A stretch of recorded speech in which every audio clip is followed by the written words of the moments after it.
जम्मू कश्मीर में अनुच्छेद 370 ख़त्म होने के बाद कहा जा रहा था कि बाहरी लोग वहां पर निवेश करेंगे और ज़मीन खरीदेंगे, लेकिन फ़िलहाल ऐसा नहीं हुआ है। स्टॉप।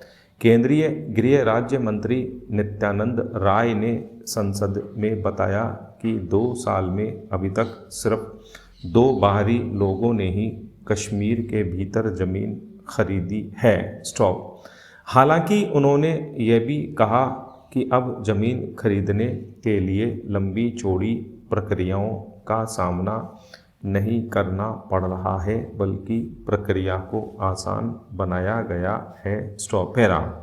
सवाल यही है कि ज़मीन खरीद की प्रक्रिया आसान हो गई है तो लोग अभी घाटी की तरफ क्यों आकर्षित नहीं हो रहे हैं। स्टॉप। क्या लोगों के मन में अभी भी कश्मीर में अनिश्चितताओं को लेकर कोई आशंका है। स्टॉप।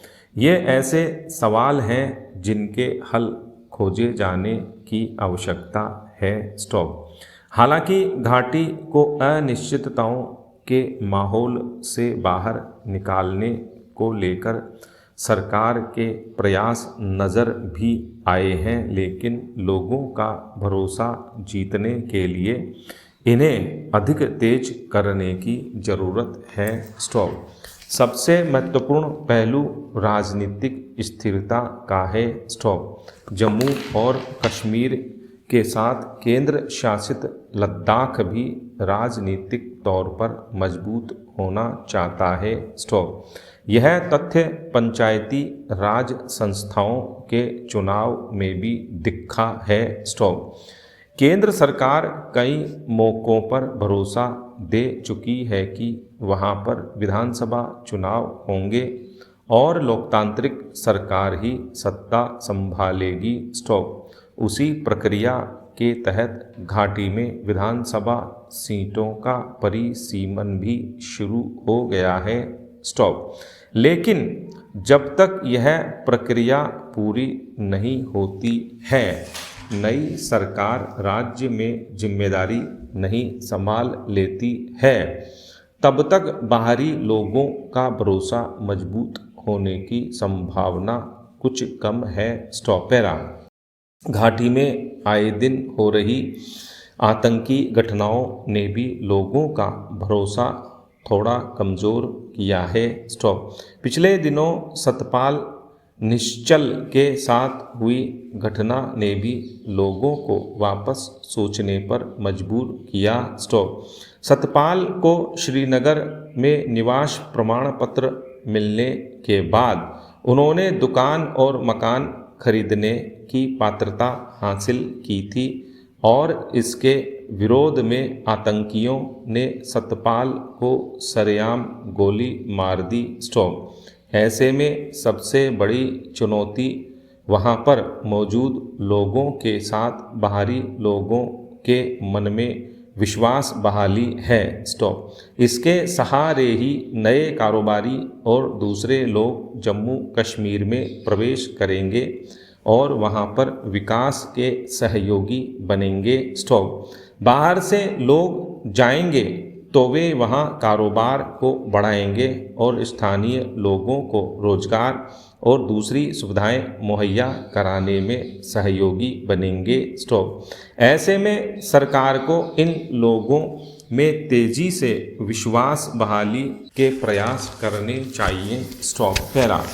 युवा शब्द सुनते ही मन में एक ऐसी सक्रिय नवोन्मेषी और गतिशील पीढ़ी की छवि उभरती है जिसमें प्रेरणा, स्फूर्ति, ऊर्जा और कुछ करने की लगन होती है। स्टॉप। देश के आर्थिक, सांस्कृतिक और राजनीतिक जीवन में उसकी महत्वपूर्ण भूमिका होती है। स्टॉप। स्मरणीय है कि युवा पीढ़ी ने बढ़ चढ़कर स्वतंत्रता संग्राम में भाग लिया था और अपनी जान की परवाह किए बिना अंग्रेजी हुकूमत से लोहा लिया था। इसलिए देश निर्माण की बात उठने पर सबका ध्यान युवाओं की ओर ही जाता है। स्टॉप। इस समय भारत की जनसंख्या में युवा समुदाय का अनुपात लगभग 34% है। स्टॉप। तुलनात्मक दृष्टि से यह अनुमानित है कि भारत आगामी दशक में चीन से युवतर बना रहेगा। स्टॉप। इस तरह भारत के लिए युव जन एक बड़ा अवसर उपलब्ध करा रहे हैं। स्टॉप। यह स्थिति देश के लिए अमूल्य संसाधन हो सकती है, बशर्ते युवा वर्ग को प्रशिक्षित किया जाए। स्टॉप। टोक्यो ओलंपिक खेलों में खिलाड़ियों के ऐतिहासिक प्रदर्शन से इस बात की बखूबी पुष्टि हुई है। स्टॉपेरा। यहाँ यह प्रश्न उठता है कि भारत के स्वतंत्र होने के करीब 7.5 दशक बाद भी आज हम कहाँ खड़े हैं। स्टॉप।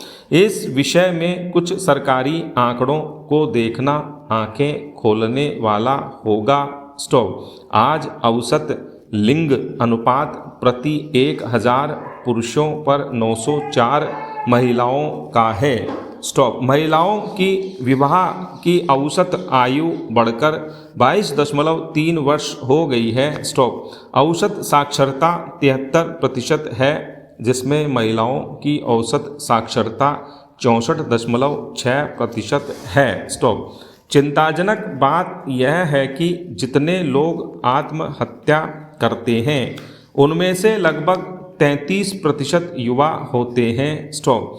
युवा वर्ग के स्वास्थ्य, उनके लिए संसाधन, प्रशिक्षण की सुविधा, रोजगार की उपलब्धता, नागरिक जीवन में अवसर आदि की स्थिति चिंताजनक है। स्टॉप। सरकार इन मुद्दों को लेकर सक्रिय हो रही है। स्टॉप। वर्ष 2014 में राष्ट्रीय युवा नीति बनी थी। स्टॉप। ऐसे ही कुशलता और नवाचार की नीति भी 2015 में आई थी। स्टॉप। कहना न होगा कि इन नीतियों के आलोक में कार्य की गति बड़ी धीमी है। स्टॉप। आज़ादी के बाद हर आँख के आंसू पोंछने की बात कही गई थी। इसके लिए कड़ी मेहनत और अनुशासन का आह्वान भी किया था। स्टॉप। विचार करने पर यही लगता है कि जिन सपनों को लेकर आज़ादी की लड़ाई लड़ी गई और जिन वीर युवाओं की शहादत की देश को आज़ादी दिलाने में बड़ी भूमिका थी, उनके सपने अब भी अधूरे हैं। स्टॉप। हम स्वतंत्र भारत को उन सपनों के सांचे में नहीं ढाल पाए। स्टॉप। सामाजिक न्याय, समता और समानता की जगह भेदभाव, विषमता, मनमुटाव और अवसरों की असमानता से असंतोष भी है। स्टॉप। आज जब देश को आत्मनिर्भर बनाने के लिए संकल्प लिया जा रहा है तो युवा वर्ग की भूमिका को नज़रअंदाज नहीं किया जा सकता। स्टॉपेरा। अब जिम्मेदारी आज के युवा वर्ग की है कि वह खुद तय करे कि वह कैसे भारत का निर्माण करना चाहता है। स्टॉप। वह जैसी कोशिश करेगा वैसा ही भारत बनेगा। स्टॉप। उसे किसी दूसरे के सपनों के अनुरूप नहीं, खुद के सपने के अनुरूप ढालने और गढ़ने की ज़रूरत है। स्टॉप। देश और समाज के लिए नीति निर्माण के लिए भी उसे खुद आगे आना होगा और जीवन के हर क्षेत्र में कदम बढ़ाना होगा। स्टॉप। आज देश की युवा शक्ति और उसकी ऊर्जा को दिशा देने की ज़रूरत है। स्टॉप। उसे कौशल युक्त बनाने की ज़रूरत है। स्टॉप। रोजगार और स्वरोजगार के मोर्चे पर तैयारी ज़रूरी होगी। स्टॉप। स्वतंत्र भारत अपने पैरों पर खड़ा हो, इसके लिए लगन से काम करने की आवश्यकता है। स्टॉप।